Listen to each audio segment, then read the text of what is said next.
Hello, ladies. Welcome to the lecture for the second half of Chapter 3.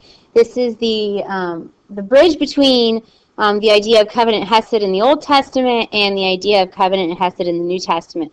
I'll try to be as quick as possible, but there is an error in your book that I need to correct, and I want to make sure you guys got the proper context.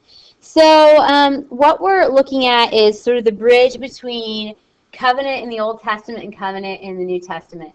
So as it says on your screen here, each of the covenants that God and the Israelites entered into foreshadowed Christ and his paschal mystery. So in this sense, we have the Hebrew Bible or the Old Testament, and then we have the New Testament. And here for us, at least from a Christian perspective, covenant is sort of the bridge. So we had all these covenants in the Old Testament, and they are foreshadowing the final and everlasting covenant with Christ, as it says here. So one of the vocabulary words for this chapter is typology.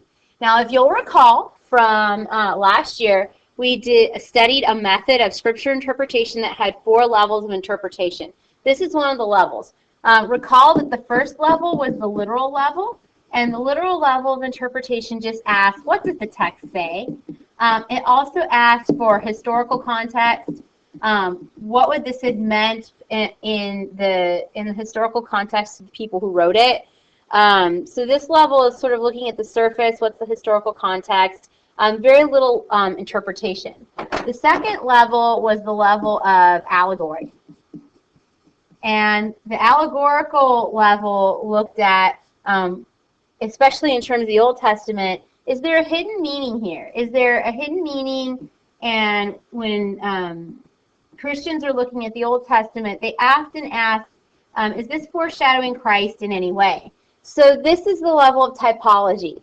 So it says the Old Testament records the records, the Old Testament records the history and the hopes of the ancient Israelites and points in a prophetic and hidden way to the coming of Jesus and to his paschal mystery.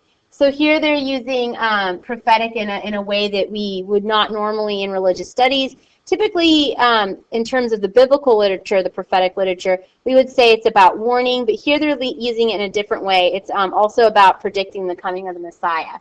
To read the Bible typologically means to recognize a kind of foreshadowing the Bible.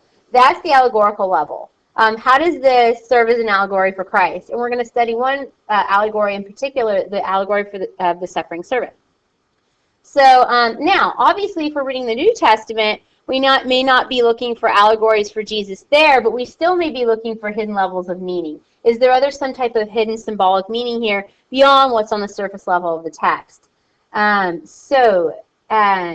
For example, in the New Testament, something that's allegorical is when Jesus is baptized, you hear the voice from heaven saying, "This is my beloved Son with whom I'm well pleased."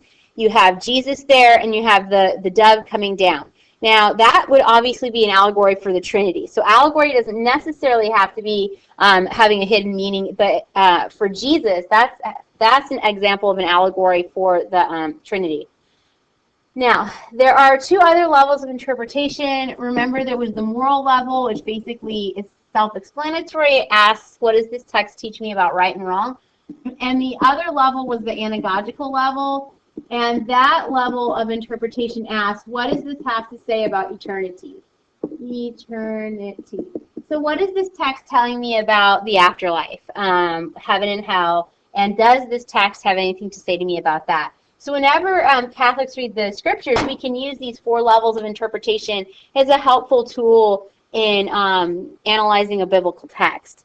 Obviously, you don't have to. One thing that's missing here is where is the spiritual level? I would add a 5th. What is the spiritual level? How does this relate to my personal spirituality with Christ? We can never leave that out. So going on. Whoop. All right, the suffering servant. We are going to look at this idea of the suffering servant. So the prophet Isaiah is one of the major prophets of the Old Testament. Arguably, his writings, or whoever wrote them, it was probably not the prophet. He prophesied over the course of the Babylonian exile. So biblical scholars often talk about 1st, 2nd, and 3rd Isaiah. We'll get to that in a second. In any case, his writings are some of the most beautiful in Scripture. And central to his message are these 4 songs of the suffering servants.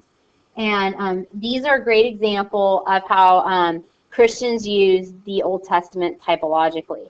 Now, that being said, we always have to remember when reading the Hebrew Bible, what we call the Old Testament, is this isn't just a sacred text to us, it's a sacred text in Judaism and Islam. So we have our own way of reading it and our own interpretation. It is not the only way of reading it. It is not the only interpretation. So we always have to be cognizant of that and respectful of that, and kind of keep that in the back of our minds. So speaking of Isaiah and the suffering servant, let me go to what your textbook says, because they try to provide the context, which is good and admirable. They should do that for you. However, there is a problem with the context. So let me go to this page. This is page 58, as you can see down there, and it gives you the context for the suffering servant. In other words, it's sort of giving you the literal level of interpretation. So as it says, let's review the historical context. They're attributed to Isaiah, and it mentions that in 587, the Babylonian armies evicted the people of Jerusalem from their homes and took them into exile. And so Isaiah is prophesying during this time. Let me just show you a timeline real quick that'll help orient you. I'll try to get this up on Moodle for you. This is something I made, so please don't steal it. It's a timeline that kind of puts the prophets in context. If you'll notice here, this is the divided kingdom. That's going to be important in a second. In 522, that's when the kingdom is divided. Here in 721 is when the Assyrian army takes the northern kingdom, known as Israel, into exile. And here's where we have 1st Isaiah. I mentioned earlier 1st, 2nd, and 3rd Isaiah. The book of Isaiah takes place over this big time frame. So as you can see, 1st Isaiah is prior to the exile, where they're being warned. And then you go all the way over here to 3rd Isaiah, after the exile. This is a big chunk of time. So obviously one person couldn't have done all that writing. What we talk about is 1st, 2nd, and 3rd Isaiah. Each have sort of their own themes. And it's probably that, was there an actual guy named Isaiah? Probably. But prophets in this time often had followers and people who they trained. So it's very likely that there was an original Isaiah, and afterward his followers took over for him, continued to write his message, and continued to prophesy after he died. So we are going to be sort of looking at the songs of the suffering servant, which are meant to give them hope while in exile. So this is sort of the time frame we're looking at. So in 587, that's when the Babylonians destroy Jerusalem, and they take the Jews into exile into Babylon. And that's when the temple is destroyed. You'll notice your book has a slight problem. Your book says the people of Israel's northern kingdom of Judah had already been sent into similar exile in 721. That's a problem. The northern kingdom is not Judah. That's the southern kingdom. The northern kingdom is Israel. So they have a bit of a typo there. I have a map just to show you. I showed you where that happens in on the timeline, but let me just show you a map. If you're not familiar with the geography of this time period, after the kingdom was united by David, his son took over, and you saw on the timeline, let me reference that timeline real quick again for you. On the timeline, you see that the kingdom is divided. It was united under David. The temple is built by Solomon, and in 522, the kingdom is divided. It used to be a united kingdom of Israel. It gets divided, and you have up here in the north, this is the northern kingdom of Israel, and then this is the southern kingdom of Judah, where Jerusalem and the temple is. So in 721, the Assyrian army comes in from the east, and they destroy the kingdom of Israel. And I already told you, this is where we get these Samaritans who have intermarried with the Assyrians who come in conquest. But in any case, it's in 587 that the Babylonians come in, and they destroy Jerusalem, they destroy the temple, and they take the Jews into exile in Babylon. What did the exile mean? It meant, well, first of all, the temple's destroyed, which had been the center of religious worship. And so that it's going to change the way they worship. Temple worship will no longer be central. It's going to be centered more on the Torah and doing mitzvah. And even though they'll rebuild the temple, the emphasis on temple worship was never the same again. But during the exile, the Babylonians' method of conquest was to typically take the leaders of the community, priests, lawyers, doctors, those type of people, teachers, anyone who could organize people, incite a rebellion, they would be deported to Babylon, where they were taken into exile, and they were forced to stay there.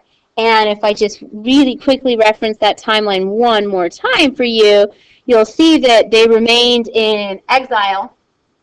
If you look over here, so this is when the Babylonian exile happened over more than just 1 year. It happened over a few decades, but this is when the temple was destroyed, and this is the date most of us usually remember for it. Here in 538, Cyrus the Great frees the Jews from exile in Babylon and allows them to return to Judah to rebuild. So you see, we have like 50 years in between here. So a whole generation of Jews grew up and lived and died in exile in Babylon. Now, the Babylonian captivity isn't exactly the same as what we think of when we think of the slavery in Egypt. They weren't slaves, but they were captives. They, once taken into exile, they would have gotten jobs, married, had a life. However, they were not free to go, come and go, nor were they free to worship. So while in exile, many people converted and began worshiping the Babylonian pantheon of pagan gods. I'm sure there's people who just gave up hope altogether. But there was a group of people who remained faithful and returned with Cyrus to rebuild. We know some of their names because we have books in the Bible that describe them, like Ezra and Nehemiah. And, then we have the prophets of this period preaching about hope and rebuilding. And we call these people that came back the remnant, R-E-M-N-A-N-T. And the remnant are the faithful people who returned from exile to rebuild. So that's sort of our context here. There's a map.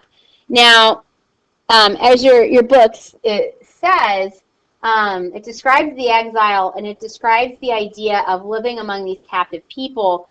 But the question we started with this chapter was hope. And so how could they have hope in such a terrible time? That's what Isaiah gives them. Isaiah gives them a message of hope. And central to that message are these 4 servant songs. Now, what I need you guys to do before we continue the lecture, I'm going to pause it here, because what I want you guys to do is in your do this in your OneNote. What I want you guys to do is create a page in your notes, and let me just put in a new slide. What I want you guys to do is, well, first of all, hang on. Oh, here. Up. Here we go. So what I want you guys to do is this. Before I finish up the rest of this lecture and refer you to there's a video that you need to watch on Father Damien of Molokai. What I want you to do is I want you to look at the servant songs. And I want you to think to yourself, well, why is it that we see this as a typology for Jesus? What I want you to do is read this first one here, Isaiah 42, 1 through 7, and then I want you to read all of Isaiah 53. So not just verse 12, all of Isaiah 53.